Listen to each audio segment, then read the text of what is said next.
Bir yigit bor edi. Og'ir kasal bo'ldi, o'lishi aniq bo'lib qoldi, lekin jon taslim qila olmadi.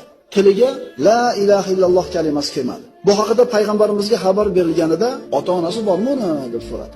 Qari bir onasi bor deyishdi. Chaqirib kelinglar. Onasi payg'ambarimiz oldiga keldi. Payg'ambarimiz bu ayoldan bolasi haqida so'radi. "Ya Rasululloh, men noroziman undan." U o'zini ayolini mendan afzal ko'radi. Meni qo'yib unga yaxshilik qiladi dedi. Payg'ambarimiz sollallohu alayhi vasallam onasining g'azabi, onasining noroziligi uni shahodat kalimasini aytishdan to'sib qo'ydi dedi. So'ngra payg'ambarimiz: "Ey Bilol, o'tin to'plang, kuydirib yuboramiz." Shunda bu yerda turgan ona: "Ya Rasululloh, bolamni ko'z oldimda kuydirib yuborasizmi?" dedi. "Bunga qanday qilib sabr qilaman?" dedi. Payg'ambarimiz: "Vallohi siz norozi ekansiz, uni o'qigan namozi, sadaqasidan unga foyda yo'q dedi. Rozi bo'ling, bo'lmasam bolangiz foydalana olmaydi bu amallaridan." dedi. Shunda ona qo'lini ko'tarib, "Allohni, sizni va shu yerda turganlarni guvoh qilib aytaman, men undan roziman."